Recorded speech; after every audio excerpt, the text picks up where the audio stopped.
Hey everyone, it's Horror Free for All, and I hope you're doing well today.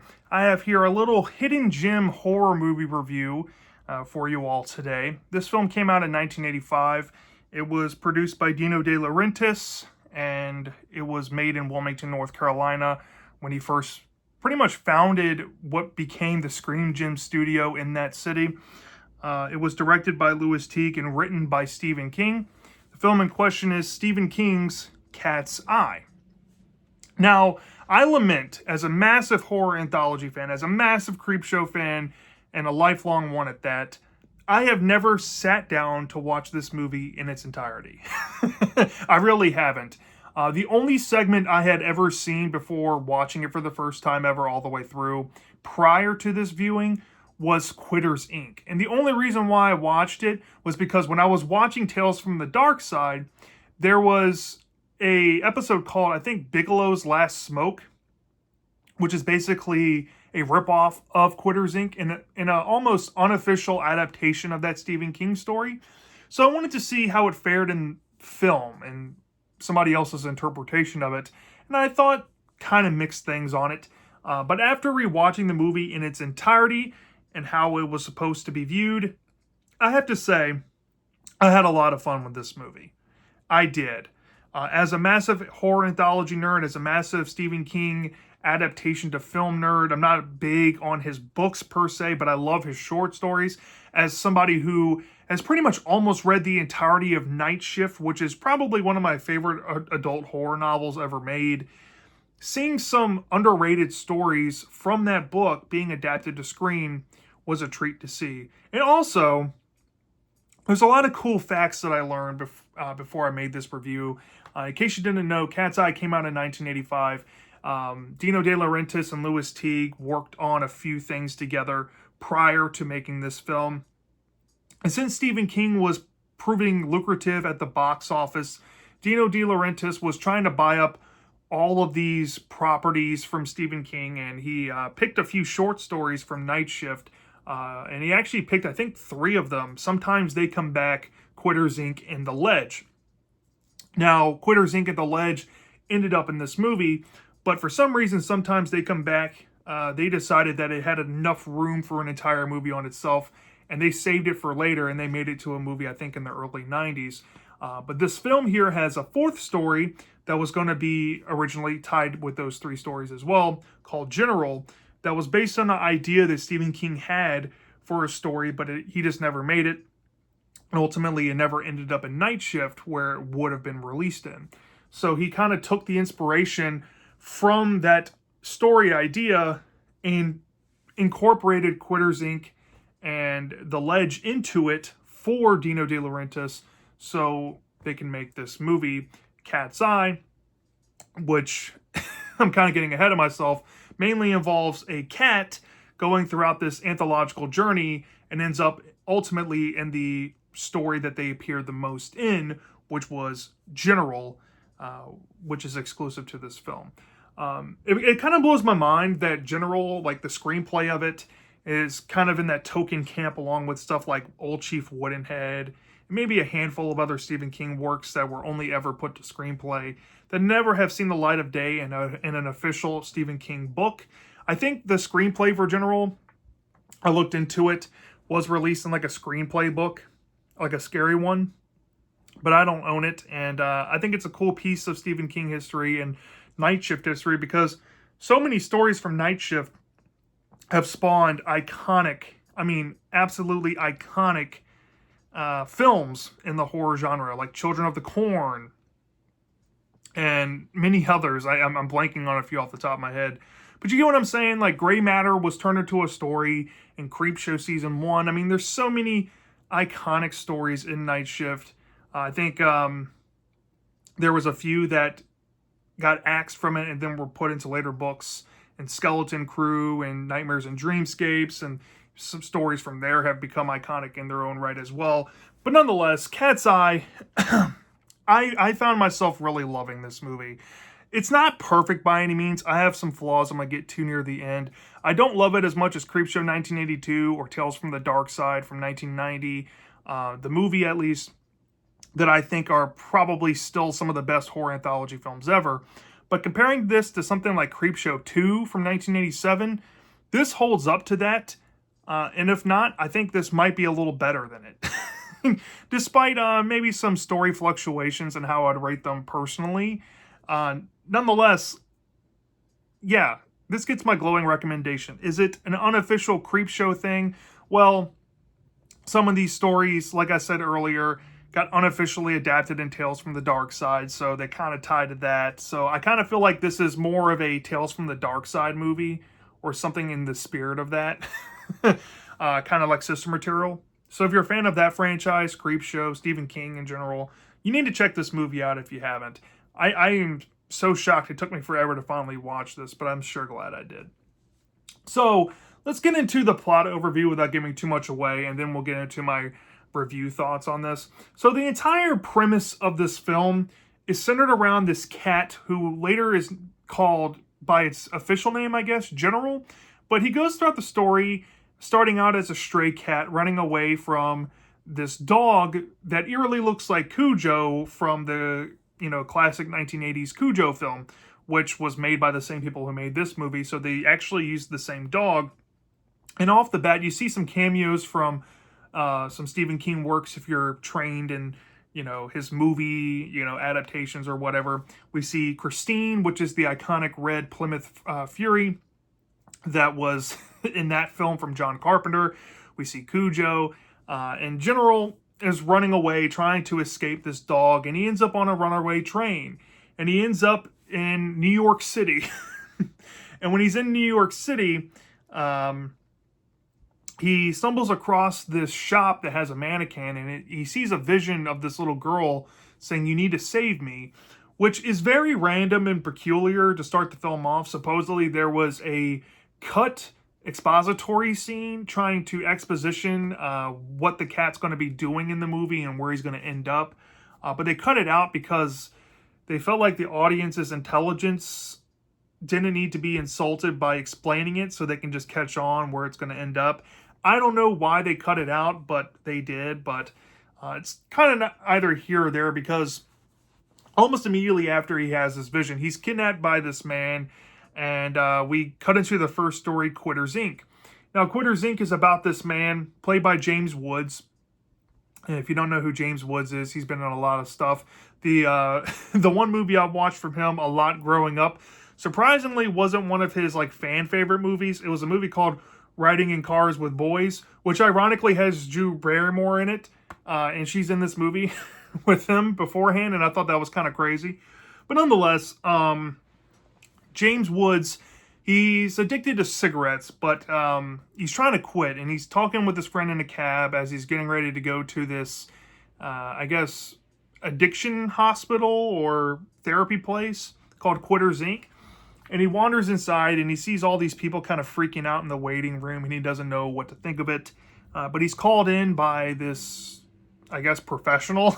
And he's told that he's going to be, put into the program, and he kind of shows them what the program's going to entail, and how to quit cigarettes and all of that. And we see General is in this room with an electric bottom to it, and he's getting zapped and everything. And James Woods' character is freaking out about that. He's like, "Well, this is very inhumane. This is messed up." He's like, No. You can avoid this. You just got to stick with the program." And the guy seems kind of like a mafioso mob boss. So James Woods knows that he can't really fuck with this guy, because he feels like he's probably going to be watched after the guy alludes that there's going to be eyes and ears all over him in case he relapses, and it's best for his interests not to relapse. And he kind of learns this early on. It's raining one night, and he's craving a cigarette. He's very stressed out, and he has this idea that somebody might be waiting for him, or perhaps his wife, in the closet. And before he sparks up, he thinks he sees a pair of boots, and he yells in the closet, "Hey, I didn't light it, I swear." He breaks it and says, "I'm not going to smoke it." And then we kind of learn that there possibly was somebody in there. And he has to go through many avenues of the story where he's at a party and everybody's smoking cigars and offering him cigarettes and trying to peer pressure him. And he's like all up in the environment, and he thinks he might be hallucinating some visions and stuff, maybe due to paranoia about what he's been warned by this mafioso professional, so to speak. And he has to kind of politely tell people to fuck off and not tempt them to smoke. And then one day he kind of finds himself in a predicament where he's in traffic, and it's pretty much, a bridge is, lifted up. And this bridge is actually a drawbridge in Wilmington where they filmed it. And I think it's weird because I used to drive this bridge all the time. But while he's waiting there, he decides that he has enough time to smoke a cigarette after he finds some in his glove compartment. And he sparks one up. But before he knows it, traffic is moving, and he looks over to his right, and somebody, sure enough, is watching him, and he knows he fucked up. So he decides to race home to see if his wife's okay, and his wife is gone, and he knows that he's going to have to settle this pretty much at the place.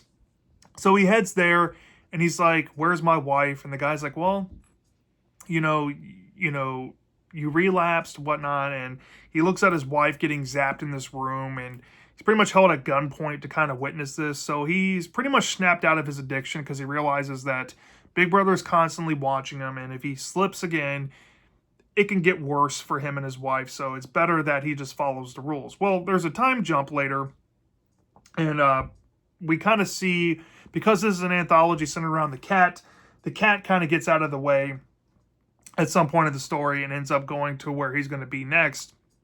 But let's just say James Woods and his wife, after the time jump, are having dinner with his James Woods' character's friend from early on in the story and his wife. And there was mention, kind of in like a passing joke, where James Woods has been going through this program with this mafioso professional, and he pretty much says that he's been doing good. He no longer craves cigarettes. And the guy's like, "Okay, well, we got to keep your weight down because a lot of people tend to eat once they officially quit cigarettes. So there is a weight limit you have to have. And if you don't keep up your weight, we're going to start cutting off your wife's fingers." And there may or may not be a revelation involved with his character when he has dinner with his friend and his wife about the situation. And perhaps Big Brother is still watching you over any little thing that you do from here on out, despite you quitting smoking. So yeah, this first story segment kind of ends there. And then we get caught up with the General Cat, where he is now in his second place of living. He lives somewhere in the city near a high-rise building. He's been taken in by this playboy philanthropist type who has a lot of money.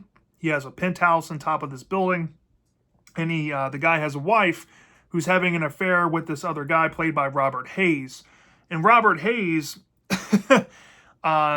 is saying goodbye to his girlfriend, but he ends up having an altercation where he is kind of essentially led to this penthouse suite in this building.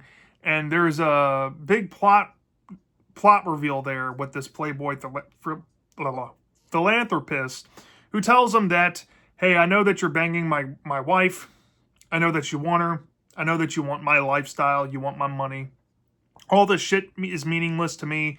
I'm just trying to prove a point here. So if you don't go with this plan, I'm just going to hurt you really bad, possibly kill you. And if you go through with this plan and you succeed, I may just give you everything I have and call it a day." So the guy's like, "Okay, what's the challenge here?" And essentially the guy's like, "Well, I live on top of this building, and there's a ledge that can barely fit a human foot going around the entire circumference of the top portion of the building. If you want everything I have, you want my wife, you want me to have, stay out of the way and don't kill you both, you're going to have to walk this ledge."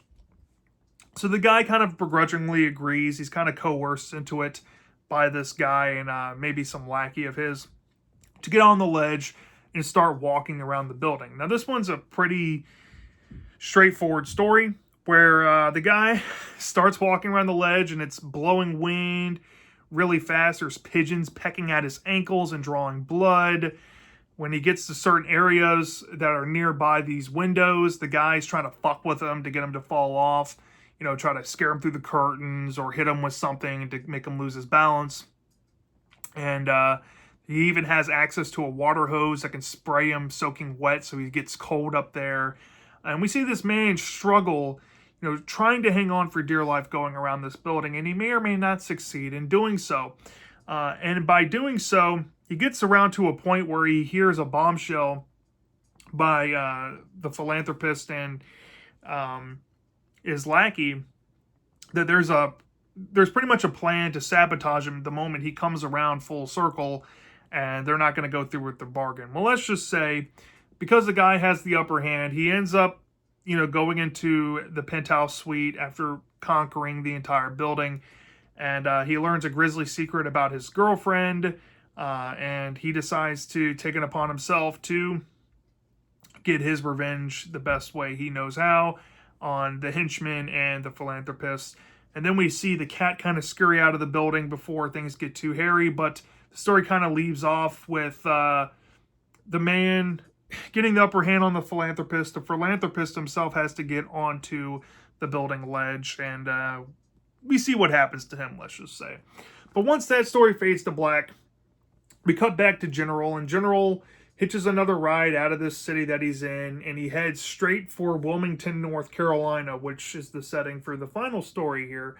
And he ends up in the yard of this family, of this little girl, who's played by Drew Barrymore.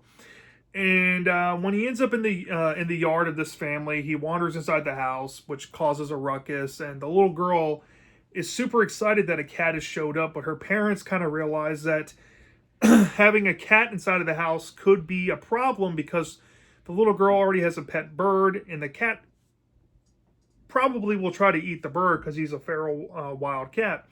So they say, okay, well, he can live outside, he can be a stray, but he's not allowed inside, and the girl's upset with that.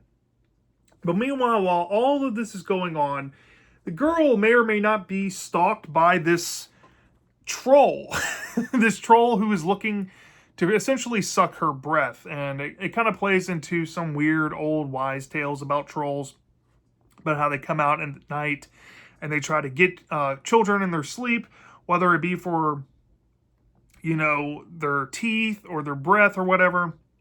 There's different versions of it out there, but it's essentially just that. But we get majority perspective of Drew Barrymore as this young girl here. Well, of course, the story starts into the "you gotta believe me" stuff where essentially she thinks she sees a troll, and the troll may or may not kill her pet bird. And because the cat is nearby in the nearby vicinity trying to protect the little girl, the parents are like, all right, the cat did it. He's staying outside. He's not allowed back in the house, and the girl's really upset. But the cat knows that he needs to save her because of the vision early on. And early on in the movie, because of that vision sequence he had in New York, is this little girl that he's currently living with. And he's trying to fulfill the prophecy. So essentially, the troll one night, it culminates in the troll finally having the girl all to himself. But the cat knows better and needs to protect her, so he goes into her room. And there's a big old spectacle involving that. And it may or may not play out in the little girl and the cat's favor. And the parents are dumbfounded by the aftermath of the situation, where we find out what happens to the troll, of course, and the parents kind of look at the evidence, not knowing what to believe. But then the girl is, thankfully reunited with her pet cat, and there might be some ambiguity there based on a little joke made early on where the parents thought that the cats like to steal the breath of children or whatnot at the very end. But you, of course, get to make your own conclusions of that. And that, in a nutshell, is what you're going to expect out of Cat's Eye, the anthology film here. So let's start off the bat with some positives about this movie. For one, I've already brought up the location and the setting of these stories in this film in general. I think this film had a breathtaking watch to it in terms of its setting. Every story felt very unique and different in their own ways. Quitters Inc. felt like suburbia meets, going to the big city to work. And there's just a lot of moving parts in the story where we get to see like a dinner party and all of that. And we get to see open road and traffic and a whole bunch of bizarre stuff going on inside of Quitters Inc. itself, like the waiting room and then the shock room. That stuff was really cool. The ledge, being set in a high-rise building. I don't know how they pulled that off. I know they built a set for this specific segment here, but man, it felt real. It felt like they filmed it in a real city, and some of the shots they had of the guy walking around the ledge looked believable. And like I said, I don't know how they pulled it off, but it looked really good. And then going back to, I guess, the suburbs for General's story here, you got a decent little cozy vibe in this house, this creepy little house with some supernatural things living nearby in the woods and inside the home. I don't know. The stories throughout this movie had great settings. And when we're talking about all the fun stuff that unfolds in the plot in terms of like cameos of other Stephen King things, seeing Cujo and Christine cameos in this movie was really fun. Seeing some nods in here, in case you don't know a lot of this deep cut stuff, there's a scene in The Ledge where the guy has a Penthouse magazine on his table. That Penthouse magazine issue that was specifically showed in the scene was the actual Penthouse magazine issue where The Ledge first debuted before it was ever put into Night Shift. So I thought that was really cool, and there's some deep cut Stephen King lore in this movie. As a matter of fact, I think James Woods is watching The Dead Zone, and there's, I think, a reference from the mom in the final segment was reading one of Stephen King's books, and I can't remember which one it was. But there's so much Stephen King and love letters to him in this that make it also really fun to watch. Now, in terms of like how it's laid out story-wise, I thought Quitters Inc. was a pretty fun story. Now going into each individual segment, I thought it was a fun story. It's pretty much an inflection on quitting, and it's kind of thought-provoking in the sense where you kind of have to question, can you really quit smoking? Is smoking something that you're committed to, or is it a habit, right?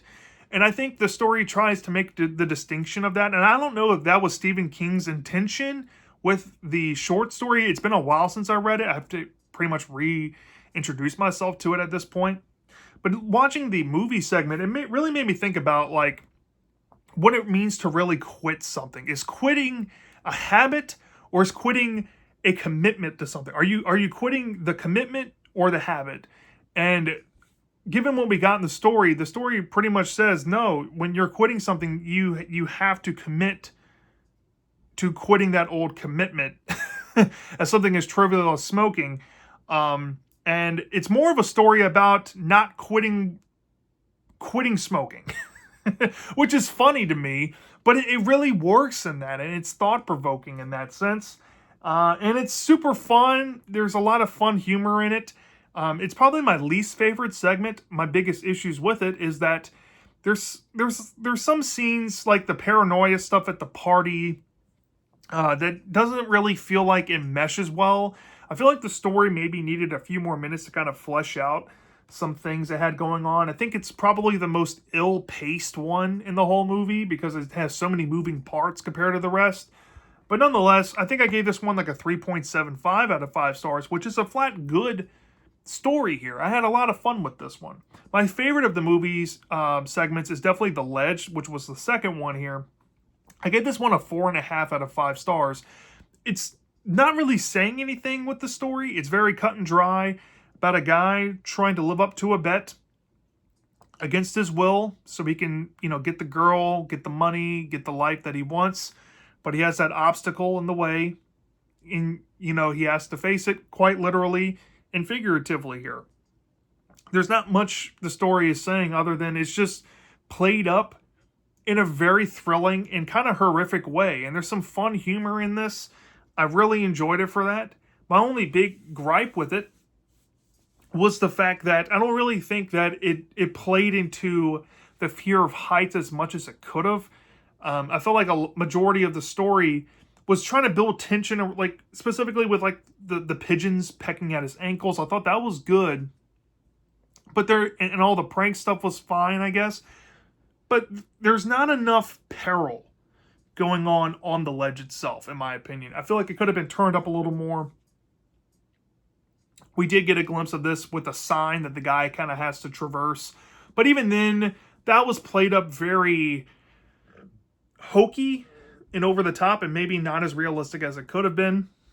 And to be honest, the ending kind of ends before we get any like good gore or, you know, things to be had with a certain character that I kind of wish was there. But I understand why they cut it out, because this was a PG-13 movie after all. It's not rated R like something like Creepshow. But I think they could have possibly pushed the envelope there if they wanted to make it rated R, which I think it should have been that, but to each their own. But yeah, really love this one. One of the better anthology adaptations I've ever seen in film. So yeah, really enthralling one there. And then the last one, General, I had a fun time with this one. This one kind of felt like a Platinum Age kids horror story. It had some Goosebumps tropes kind of in its veins. Seeing Drew Barrymore and all the acting here was, you know, pretty cool to see. The effects apparently were Guinness Book of World Records holding for its time for making a life-size set in the world's most giant bed ever made to compensate filming with this troll character. I thought there was some fun dynamics involving that. And the climax to the story really makes this story pop, in my opinion. Without that climax, this one would be super forgettable. And I could see why King didn't want to put this in Night Shift, because it feels kind of juvenile compared to some other things that I've read from him. Like I said, it feels like kids horror and not adult horror. But at the same time, it knows what it is, has a lot of charm. Like I said, the back half of the story really does pick it up, and I do really like some symmetry here and some, you know, questionable things that the parents kind of introduce about the cat stealing the kid's breath, but it's actually the troll. I like the misdirect stuff there, and the final act, for being as 80s as it could have been in terms of like editing, I think they pulled off some really great practical effects there, and probably the most bloody the film ever got. And yeah, I really enjoyed it for what it was. Now, in terms of story, if you've read a Goosebumps book before, this does kind of lean into the "you gotta believe me" trope that series kind of is kind of infamous for. So I kind of knew what to expect with this one, but nonetheless, I gave this one like a 4 out of 5 stars. It was a very good one, and I like this a little bit better than Quitters Inc., which I think is a hot take for this whole film. Now, as a whole, if I had anything else to say about this movie, I really like the soundtrack. As somebody that lived in Wilmington for years, I love the fact that it was filmed in Wilmington. I love the history behind this movie. I love that it's kind of like a hidden gem. And the stories, they don't overstay their welcome. They're like 25 to 30 minutes at max a piece, and they all have their own idea, and they all kind of bring something different and flavorful to the table and make this make their own mark on the film, so to speak, without, you know, trampling on the other ones, I feel, or sticking out like sore thumbs like some anthology films of the past have, where there's noticeable quality differences between some stories compared to the others. All of these kind of run in that same, you know, quality metric, which I really enjoyed. Now, my only negative with the movie, unfortunately, is how the film is laid out, with a cat being involved in every story. It's not quite my jam. I think the opening to the film is kind of loose and weird, because without that expository scene, we don't really know how the fuck the cat sees a vision of the girl and why this prophecy fucking matters. But at the end of the day, with that being said, I think this movie is a pretty damn good movie. It's above average in my opinion, and above average to me is like a 4 out of 5 stars. And that's where I have this film. I love it. I know that a lot of people do love it. Maybe not as much as me, or maybe even more than me. And I can totally understand if you think this movie is mildly overrated, given some other anthologies out there. I get that too. But I have a lot of fun with this movie, and yeah, I can't wait to rewatch this film the next time around because I think there's something in here for me to revisit with all these stories, and that's all you can really ask for with a horror film is rewatchability at the end of the day. So yeah, that's my thoughts on Stephen King's Cat's Eye. Let me know down in the comment section if you've seen this movie before. Do you love this? Do you hate this? I'm dying to know. And I'll see you next time.